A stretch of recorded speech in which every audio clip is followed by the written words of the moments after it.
You're listening to the Minnesota Progressive Repartee, a show about... Wait, repartee? Is that a word? Is that what I was supposed to say? The heck is repartee? Oh, well, it is French for banter and conversation. All right, you're listening to the Minnesota Progressive Repartee. Whatever. Hosted by Doug Padgett, Brett Johnson, and Hunter Hawes. Yeah, welcome to Repartee. It's 4:06 on this snowy Wednesday in what is turning into a true Minnesota winter. So congratulations, everyone. You now can look back and say, boy, back in, the winter of 2019, it was the snowiest February on record. Happened today, and we're not even done with February yet. It's been record-breaking, and some of us have felt like we've been living in just a bizarro sort of out-of-the-norm world, from snowfalls to political crisis. And a year and a half ago, 2 years ago, the movement of Donald Trump becoming the president shook people so deeply that a number of people rallied, especially women around the country, in rallies all around the country, including here in Minnesota, raising their voices and organizing themselves. And they said, we just want to be on record that the election of Donald Trump is a crisis to the spirit of a lot of us. And out of that, Michelle Gross, who's going to be my guest here in a moment, and some others started to organize a conference to help people engage in civic life, something called Empowering Civic Engagement in Minnesota. So, Michelle, thanks so much for all your good work. Thanks for being somebody who wants to respond to the issues that we face in the world in all the work that you do, and especially around this conference that's going to happen this Sunday, February 24th, 8 a.m. to 4 p.m. over at Harding High School in St. Paul. So thanks for being with us today, and thanks for the conference. Great. Thanks for having me today. I'm dying to talk about it. Oh, good. Did I have some of that background right? Is that what's brought this about? Yes. Yes, you absolutely did. What really started this whole thing was the fact that, there was a planned women's march, as you know. Mm-hmm. They thought 25,000 people were going to show up, mm-hmm. and 100,000 showed up. So Wow. Then we have all these newly minted activists, right? That are in the streets, that want to do something. And how do we plug them into the work that's already happening?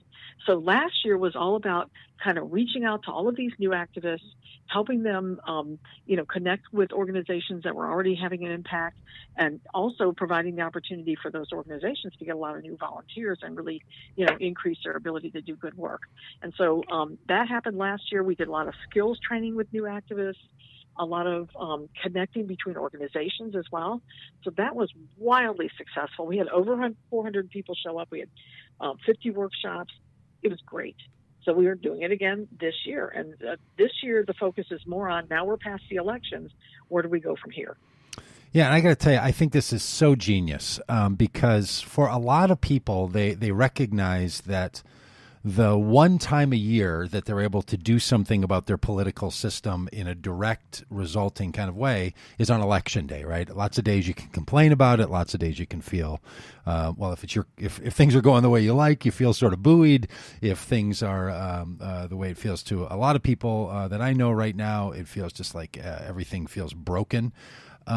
You ask yourself, well, what can I do today? And for a lot of people, waiting for the next election, or just being frustrated or venting to a family member or a neighbor over the fence or in your driveway or on Facebook or Instagram doesn't really suffice. And I think you all tapping into that idea that hundreds and thousands of people were willing to become street activists for the first time at those rallies, wanting to turn that into people that could be active, the other 364 days a year when it's not an election day. Absolutely. For me, voting, while absolutely necessary and essential, is kind of like the lowest common denominator in terms of what you can do in being engaged in the community. You need to do a lot more than that if you want to shape the world you live in. But a lot of people then go, well, how do I do that? I'm confused. I don't know what to do. How do I get together with other people who are already doing this? The thing that's great about the activist movement in the state of Minnesota is that it's large and it's well organized. It's not something that you have to, oh gosh, how do I reinvent the wheel? You don't have to. there are tons of people doing great work. You can connect with that work, learn how to do this work, become very productive in it, and really actually shape the world that you live in. And part of that is legislative. So a good hunk of the workshops this time around are issues related to bills that are in the legislature at this time. And so people wanting to get on board with pushing for certain bills or trying to block certain bills, this is going to be a great place for them to learn how to, learn what's actually happening with these issues and really understand how to get involved in the legislative process, as well as street activism. All of it's necessary. And it sounds like I wasn't at the event last year, and let me be clear. Even though it was the issues that became so clarified in what were often referred to as the women's marches, this is not just an activist event for women, or is it? Oh, no, it's not at all. Great. Just an activist event for women. Yeah. And in fact, I had minimal involvement in the Women's March last year or this year because my actual work is around police accountability. Mm-hmm. I'm the president of a group called Communities United Against Police Brutality, and that's my primary focus is that kind of work. But we were heavily involved. I presented last year. We had a table. We're going to do the same this year because I just see the value in all different groups, with all different interests, environmental groups, indigenous rights groups. We've got disability groups on board, all kinds of things, African-American, liberation issues, all kinds of things are all part of a broader movement for a better world. And these groups, we want groups to be able to meet each other and work together, collaborate. And then we want people to come in and help these groups by infusing new volunteers and resources into the groups. And so that's really the part of this is to build the movement as a whole. And it's not just focused on women's rights, as important as they are. Mm-hmm. It's across the board in terms of, like I said, left progressive types of issues that people care about and that want to see justice. Well, that's really wonderful. And one of the things that I've noticed, and I'm sure you'll see it even more so at this event, are a lot of people don't know if they consider themselves an activist or not, right? The election of Donald Trump and some particular crises in our society, police brutality, police shootings of black people in this country especially, have really culminated in the way that race and racism has played out. And I'm watching a lot of people who have never considered themselves to be politically engaged or activists at all, sort of tasting it for the first time. And oftentimes people don't know if they should consider themselves an activist or not, right? Sometimes it can feel like it's an elite category or an elite title that somebody takes on.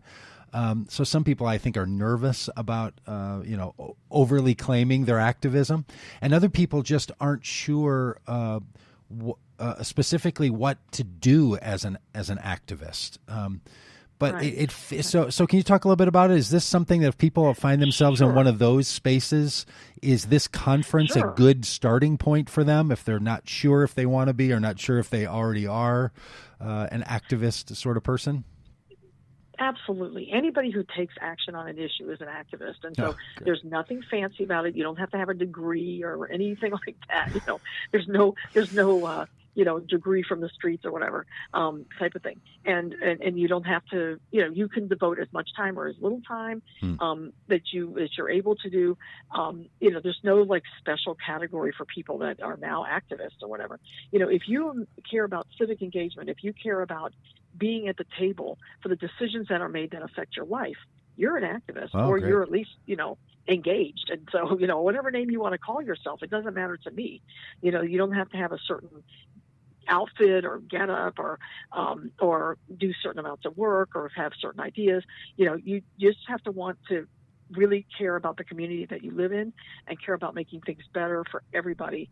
And so, that I want to kind of dispel that notion that there's some special magic tricks or anything. How about people who feel a little they feel a little sheepish that, they've gone through their life up until this point, and until the last couple of years they really haven't been engaged, and sometimes they get around people that have a long history of being engaged in issues, and they feel like a newcomer. that has all this like apology in their background. Oh no. Do you know what I'm getting at? Is that feel that way? Yeah. Oh yeah, no, yeah. I know. I once was a new activist, and now I'm okay. a very seasoned activist. Yeah, great. And that means I get to help other people learn to be involved in movements and in making the world better. But you know what? I'm always happy to help somebody new get involved, and I want to say to them, thank you for being here. You know, don't look back, look forward, because thank you for wanting to be in this place right now. And I don't care if you're 60 or 70 while you're coming to the table. I'm just glad you're at the table. You know, we don't want to ever have an attitude that like, oh, we know more, or that, you know, listen, a lot of times people come to the table and because they're applying a new set of eyes to an old problem, they go, well, why isn't this happening? And you go, oh my gosh, that is the smartest perspective we've ever heard. You know, honestly, I've seen this happen many times where people just have great ideas right out of the gate because they're seeing things a new way. And so always we want to make room for that, and we want to encourage people to step forward because, again, this is the world you live in. Also, something that happens for a lot of people is that they were not affected by an issue. Everything's going along great. We see this a lot in police accountability. Everything's going along great in their lives, and then suddenly to have a bad encounter with police. Right. And now they want to recognize that something bad is going on, and they want to be involved. I welcome those people. I don't say, well, where were you last year? Yeah, right. I welcome those people because now you really have an inside understanding of how this issue goes, and you're able to, step up. And luckily, there's a resource for you to plug into. But basically, that's what we are. We're the kind of resource that people can plug into, whatever stage they're at, and get involved. And there's no shame to, to getting involved. We want you to get involved. Excellent. It's the opposite. We're happy. Well, you're listening to Michelle Gross. She's with Min by Min, who are putting on a training conference this coming Sunday, February 24th, 8 a.m. to 4 p.m., Harding High School. We're going to talk a little bit about the details of it, but it's shockingly reasonably priced for the day. So if you hold on over the break, Michelle will be back with me here, and we'll talk a little bit more about what's happening. If you've got your own comments or questions about this event or activism, our phone number is 952-946-6205, and we'll be back here after the break on the Minnesota Progressive Repartee. This is... Hey, welcome to the Minnesota Progressive Repartee. Doug Padgett in, speaking with Michelle Gross from Min by Min, a new organization. And so, Michelle, I want to make sure I get to all the details here so people know about this, but I want to hear a little bit about the organization. Again, this event that's happening, Empowering Civic Engagement in Minnesota, helping people who are looking to be trained or to learn about how they can engage and affect issues in their own community or legislative issues, connect with others who have similar issues to what they have and want to be active in their world or become activists. This is a conference that wants to cheer you on to do that, which I think is such a great idea. If I could just editorialize for a moment, because a lot of people who sort of live with the zeal of the newly converted on, an idea of activism in their life, they end up feeling like they have to apologize to their friends and family all the time for being super into something, right? Because they bring it up all the time and they talk about it with their friends and they're trying to get people to care about it. And sometimes people can feel a little bit, it weighs on a person to have to be an activist about issues, because often you're having to kind of activate in areas that people aren't so interested in. And so I think it's so great to have an event where people can go and you're like those impulses, those ways of behaving, you're cheered on by being in an environment with a bunch of other activists. Absolutely. Cesar Chavez talks about his activism as having a great love for the people. And I think about that a lot, too. Are the things that I'm doing, do they portray the great love that I have for the people? Because that's why we do these things, because we care about our communities. We care about the people that are around us. And if you're doing that, you're doing everything right. And it doesn't even matter about this step or that step.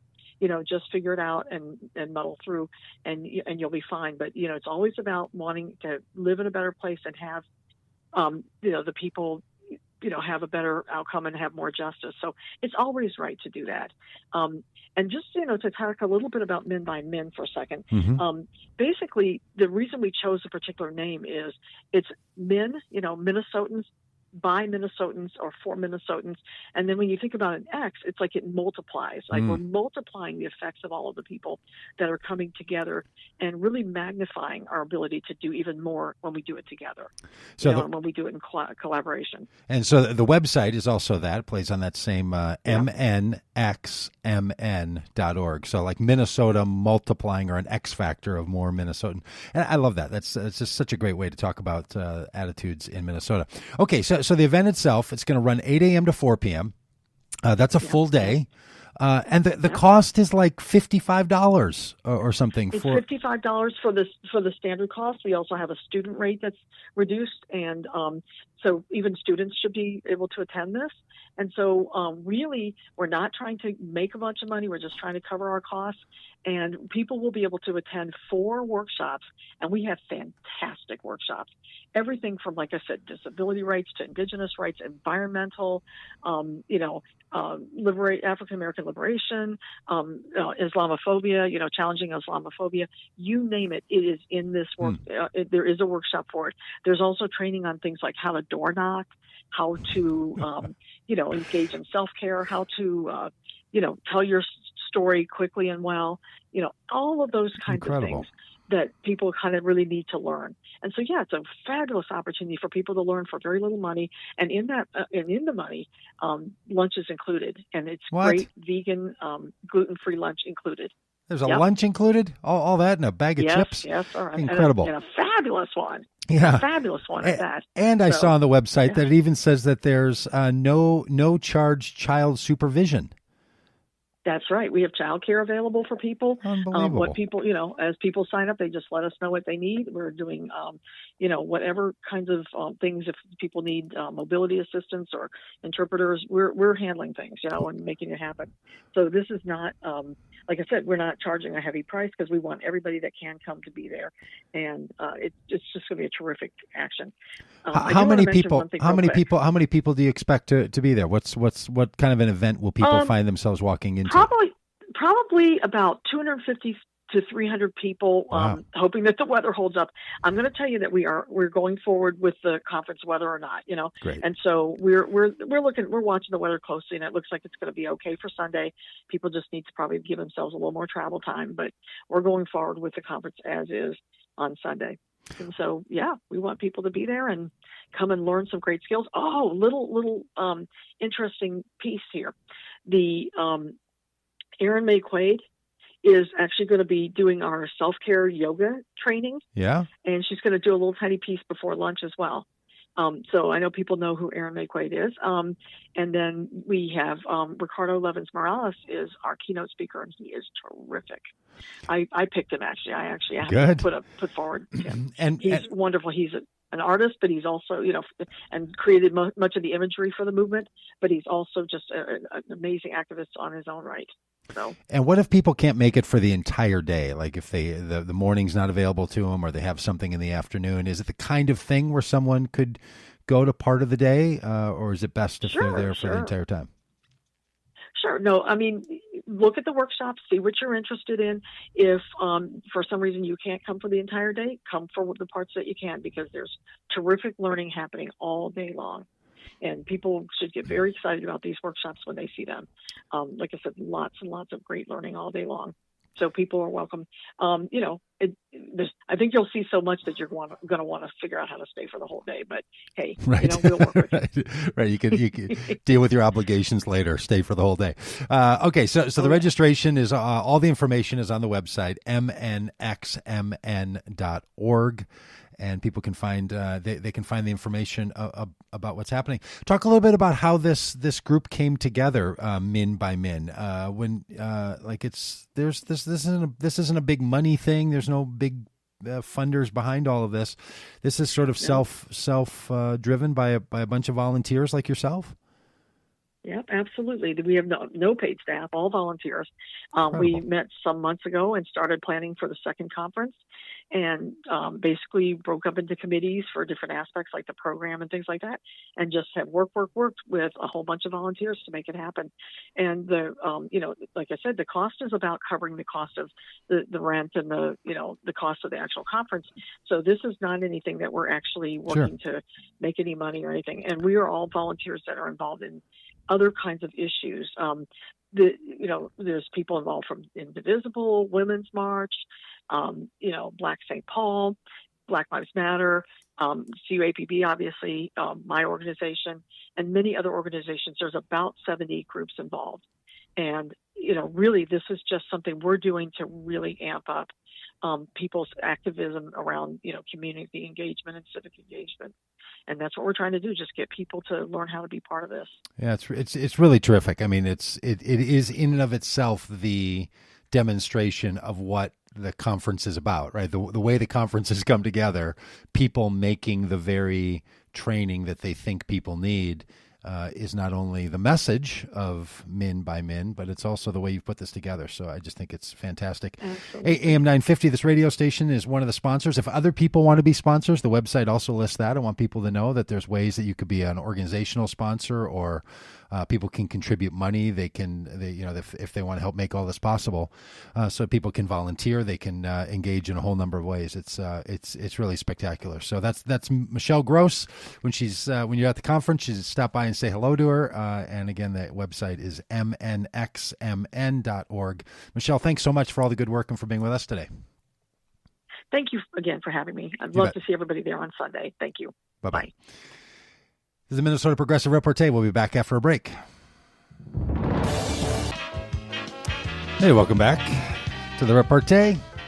Hope you're doing all right if you're out there on the roads today. You're driving around. It's a snow fest. Brett, record setting in the state of Minnesota. And Saturday we're supposed to be getting another walloping of snow, whatever verb or adjective you want to use. I'm hearing we're getting several more inches on Saturday. Unbelievable. Yeah. Unbelievable. This is going to be an untouchable record for a long time. You know what's crazy? We had no snow on the ground in January, most of January. Something is wrong with our climate. I don't know what, but something's not right. Yeah, something's all back asswards, as my dad would have said. It's just all confused. This way and this way and that way. Hey, that little bit you did with Ryan Winkler, those are really great, by the way. I just think those are really fantastic. Those updates from what's happened in the legislature, and this notion about opioids. Man, I will tell you, the idea that the president of the United States and therefore the sycophantic Republicans that want to follow this president want to claim a drug crisis on the border, while there is an absolute drug crisis happening due to opioid addiction, and that is that the Trump administration and other Republicans in this state and around the country have been saying, we're really going to get serious about supporting people who suffer from opioid addiction, and then it turns into heroin addiction for so many people because they come from the same root, right? And after you can't get the opioids, it's just cheaper and easier to get hooked on heroin if people don't know that that's what happens. That's not being addressed as a national emergency is utterly stunning. And I just think every time the question comes up about should we spend billions of dollars on dealing with the drugs coming across the border, we should deal with those being sold across the counter, for crying out loud. Like it's like those horror movies where the call is coming from within the house. Like this problem is coming from within the pharmaceutical system of people overly prescribing, overly taking, and then transitioning to other kinds of drugs. So it's really stunning. And so if this state legislature can't deal with it, and as Representative Winkler said, with the Senate having supported the bill last year, that now maybe the House can pick it up, they sure better do something about this and better find a way to at least address this issue, because it's just outrageous. And I think it shows that what you do to deal with opioids crisis is not criminalize it, but get to treatment, which, by the way, as someone who thinks we should decriminalize drugs and deal with the drug crisis as a mental health, physical health, and emotional health crisis, and not a legal crisis, is exactly the pathway that we should follow with all other drug abuse and drug use in this country. Yeah, I agree. And going back to your notion that this is an emergency, I mean, the opioid crisis is so different than, as you were saying, like heroin or something like that, where it's not like you're going on the street, you're already down on your life. A lot of times it's after a surgery or a medical procedure, and you're getting all of these pills from your doctor, and if you take them all, it's very easy to get addicted to them. That's usually how it ends up happening. It's not like you're, down on your luck, you're going on the street and you're a druggie already. No, it's usually a very innocent way that you get kind of hooked on some of these opioids. Yeah, absolutely. And just to pause for a minute, they're opioids, right? Like opium. Yeah. Like just to step back a little bit, because we speak about it like opioids are, only in a clinical sense. The reason they work is that it's an opioid. Like that is the root of heroin and opium and all these others, right? That's what's happening in your body. Now, it does do a tremendous job. I had hip replacement surgery a year and a half ago, and I was only on opioid for 10 days or 8 days or something like that. And I got off partly because some people get off of opioids, like they stop taking them because they don't feel very good when they're taking opioids, right? It does something to some people. It just doesn't rest well with them. They don't feel very good. I told my wife, I said, I'm getting off of the painkillers because I feel great when I'm on them, right? Like they're unbelievable. They do something to your, not only to relieve the pain, but they just affect your whole sensibility. There are certain people for whom they're just really, really powerful. That's one of the reasons that we've tried to stigmatize the use of opium and heroin and other things, is because we don't want people to sort of start dabbling in it because it can actually ruin your life. But then we end up selling these things for all kinds of reasons, partly because people are dealing with an awful lot of pain. Physical pain in this country. So it's a complicated matter, but what we ought to be doing is helping people who have these kinds of addictions to know what to do about it. And this is the place where our pharmaceutical and medical industries have caused an effect on the population that they're not happy with. Part of the reason that I'm sure as Representative Winkler was pushing on this, saying that the drug companies are fighting it, is this is not good for drug companies. They know it too. And what they're trying to do is find some way to get themselves out of this that's not going to result in, a tobacco-like settlement on the pharmaceutical companies. So this is a time for the role of government to play a role. And this is why we have governments, right? In paying attention, why we have our governments paying attention to our the rules, laws, and support around issues of healthcare, because it's incredibly cheap to help people alleviate their pain, and in the short run, and extremely expensive in the time of health. So I just think it's something worth keeping up on. And as long as you're going to have a conversation with people about Donald Trump wanting to build a wall on the border to keep out the drugs coming across the fictional, dry riverbeds where he wants to build a wall, we should talk about the supply side, or the use side, not just the supply side. And dealing with opioids is a pretty big one. And it's something, funny enough, that a number of administrations have wanted to talk about, all the way back into the early 2000s. And the Trump administration wanted to deal with this. The Minnesota legislature wanted to deal with this, and now nobody seems like they want to deal with it. It's really something. Hey, I think we have Kim on the call, on the line. She wants to talk about Bernie Sanders running. Hey, Kim. Yeah, good afternoon. Just want to go back to yesterday's show about Bernie, and I called yesterday. I just wanted to give a couple of points just to clarify what I was talking about. Okay.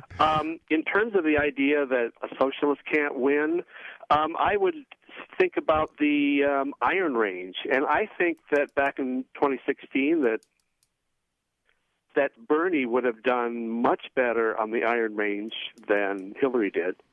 And yet, the Iron Range is not filled with a bunch of radicals. In terms of him running for president, yesterday there was an interesting idea about maybe him running for leader of the Senate, and that has some merit to it. I guess what I was trying to say yesterday is that it's not as important for me that he run for president, although I would support him wholeheartedly. That's not so important to me. What's more important to me is that his running for president will spur or continue to spur a mass movement of people for social and economic justice. And to me, that's the most important thing that would come out of his campaign, not necessarily that he would be elected president or anything like that. So I just wanted to well, thank you, Kim. make those points. Yeah, thank you. I wasn't able to listen yesterday, but I feel like I got the essence of what you're talking about yesterday, and I think you're making a really great point. I think you're onto something there when it comes to a number of these candidates, that the job and the role of the president is not always what every candidate wants. In other words, they don't always run only to win. Sometimes they're running in order to take some ideas and to give them their due in the public conversation about who we are and where we're going as a country, which currently in our current civic engagement, every 4 years when it's time to elect a president is a time when the country focuses its collective mind and heart and spirit on who do we want to be? How do we want to be that in the world? And what's our posture and what's our temperament and what are the things that matter to us? The running for the presidency captures that. So some people, and I would suggest that Bernie Sanders would fit better into this column, wants to advocate on behalf of issues that Bernie Sanders has been talking about for generation. He's been talking about this stuff literally since I think he was like 20. So he's been talking about this for, half a century. In public arenas as a student and a graduate student and a school teacher, and then somebody working in local government, and now somebody with a national attitude. And he has tended to want to advocate for the ideas and advocate for the positions more than see himself as a legislative solutioner, right? This is my take on Bernie Sanders, and I think the record that he has amassed would support this. He has tended to be someone who has not worried as much about how much legislation has his name on it, how many bills he has passed, how much he has worked in conference committees, how much he has advanced an idea forward through the legislative process. Rather, his approach to being a congressperson and being a mayor and being a senator and being a presidential candidate has been to move the conversation in a particular direction. In his announcement yesterday, I think it was yesterday or 2 days ago, when he was describing why he would run, he went back and relitigated 2016 like a Trump supporter against Hillary by saying, hey, look, the ideas that I was advocating weren't in the popular parlance the way that they are now, and that has a great part to do with my campaign. So I moved these ideas forward.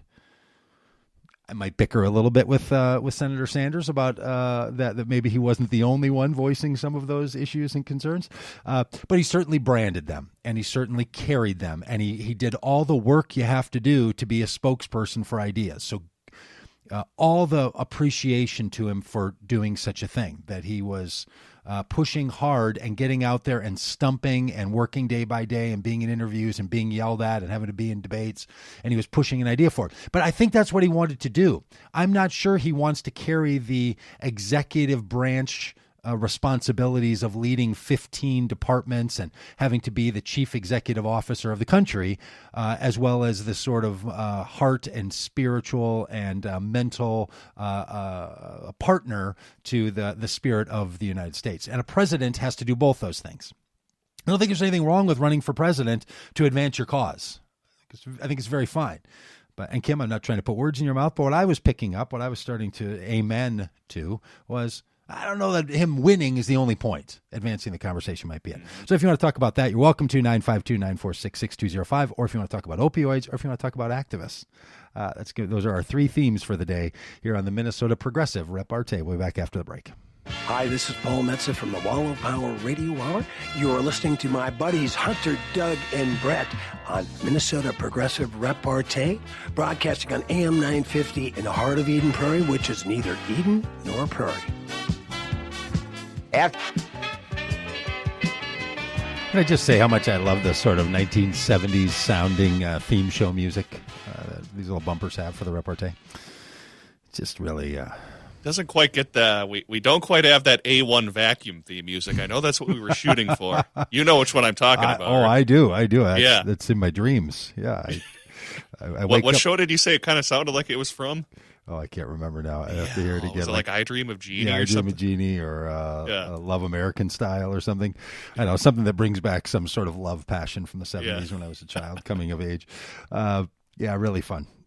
Really fun. Hey, we have Chris from Minneapolis. He's got a comment about Bernie Sanders. Hey, Chris. Hey, how's it going, guys? All right. Just wanted to weigh in on the Bernie Sanders kind of debate, I guess. Yeah, what you thinking? Well, I've been I've been a fan of Bernie since he was on the Thom Hartmann program. He used to do the Brunch with Bernie's or whatever it was called. Yep. And he has been very consistent, saying the same thing, at least going back that far. And like you said, back till when he was 20 or whatever. And, I think consistency right now, somebody that's been saying, the same stuff and fighting for the same causes for this long is what we need. But also I think, him just wanting to be the spirit and to push the ideas. I think that's partially accurate. But I think our current president right now proves that, you don't have to be leading 15 different departments and, doing much other than, his 60% executive time or whatever he's doing. Yeah, I don't think that's serving us very well, though. I certainly hope that we don't go from one, sort of a right-wing, narrowly minded, obsessive to a left-leaning, narrowly minded obsessive. I'm not suggesting Bernie is. He might be. I don't know. Right. But what I hope we don't do is start sort of grade down the role of the presidency based on Donald Trump's lack of performance as a legitimate president. I think what we need to do is say this is lowered the bar. Yeah, this is what you get when somebody harps on an issue from day one of their campaign all the way through the end of their campaign and says four things the entire time. What you get then is somebody who's willing to shut down the government and willing to call a national emergency and make a mockery out of the need of national emergencies just so they can fulfill the thing they obsessively talked about nonstop. Now, look, I get it that some people like somebody who sort of stays on tack, but if you're going to be the president, you got to do more than four things. Like, it's just part of the job. You don't get to just be the fiscal person or the internationalist or the tariff guy or whatever. So that's part of what freaks me out more about Bernie now than before. I think. Go ahead, Chris. I think that Trump has, he said, maybe the four things that got him elected, but he doesn't actually believe or want to fulfill anything other than, make some promises and have enough to get himself reelected. Whereas Bernie, I think he says he's been consistent on his messages, and he has a plan with, just go through all of the, things that he puts out, all the plans that he has promoted. I just think he would actually be a good leader, and he's been consistent. Yeah, great. Thanks, Chris. Hey, really appreciate your comments, and thanks so much for listening to the show. Really appreciate it. Hey, thanks, Chris. Hey, Randy, Coon Rapids. Hey, how you doing today? Pretty good. Pretty good. Well, I was listening yesterday. The gentleman that called in from Ramsey, Minnesota, he thought that I owed that lady an apology because I said if she wanted to have a socialist country, maybe she should find a new country instead of finding a new president. There is no way in the world I'm going to apologize for that. This country, look back at what it was founded on. That's what we want to keep it as. That's what makes this country great. If you don't like those laws or those rules, why wouldn't you go to another country that already has all the ideas that you like? You could go there and live and be happy and have socialized medicine, and everything would be great. and you wouldn't have to change a thing. Now, Randy, this is where I this is where I think you're just goofing on me. This is where I think that Randy's got me hook, line, and sinker here. He's just dragging me along. He's Colbert reporting me, because that being the point. Because I know you know this. That being the point, you would say, oh, well then, we wouldn't have ever done the Louisiana Purchase. We would have never rectified women's voting rights. We would have never rectified slavery. I mean, if you don't like it, that's what we had in this country. Just leave it as it is and go somewhere else. No part of the American expression or experience has said, leave everything as it is, and if you don't like it, get out of here. Instead, what we've said is, we're trying to create a more perfect union. This is what we're all trying to do. The very Constitution that you're talking about in the Bill of Rights and the whole agreement of the founding of this country was, we're not there yet, but let's make it as we go. Let's make this more the desired expression that lives in our hearts. So you just can't use the no matter what the topic, no matter what the deal. The argument of, if you don't like it, go somewhere else, just smacks against the entire experience of the United States. Like, look, I think there might be some good arguments of why a more socialist attitude isn't the one that we should have in this country, that are worthy of making. They're not. I wouldn't agree with them, but they're worthy of making. But I think the idea, just go somewhere else if you don't like it, that defeats the whole "we the people, of the people, by the people." Well, and I agree to you to a certain extent. There are some things, and we're evolving as a country, and we're changing and making some things better. Mm-hmm. But the core values of this country are great values. It's what made this country great. And when you want to change, I would suggest, Randy, I'm just going to cut you off for a minute. I think that the people who argue for democratic socialism are saying that expression of civic organizing better grasps the essential desires of this country. They do a better job than this kind of libertarian capitalism that has taken root in the last 35 or 40 years. I think that's the argument. And now, look, I think that's an argument worth having. Which one holds the promise better? That's worth having. But I don't think it's fair to suggest that modern day, last 50 years, libertarian new conservatism, Barry Goldwater forward, is really synonymous with the founding of the country. But we will pick this up. Hey, I want to get to Randy in St. Cloud real quick. Randy in Coon Rapids, thanks so much for all your listening and participating. Hey, Randy, we just have about 30 seconds, but I wanted to get you in. Oh, wow, that's too bad.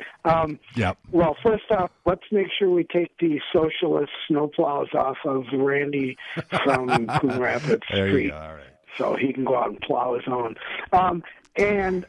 Socialist I think your point about Bernie Sanders is not correct. He's not running just to further his ideas. Okay. He's bringing those ideas for a very long time. Yeah. And he thinks the only way to get them to happen is to be president, because the people who are running and staying there progressive aren't really progressive. I hear you. Hey, thanks, Randy. You hear that music, though? That's because there's a hard stop, and we just have to stop when the music says stop. Hey, thanks for listening to the Minnesota Progressive Repartee. Doug Padgett here. I'm going to be back on tomorrow. To the Minnesota Progressive Repartee.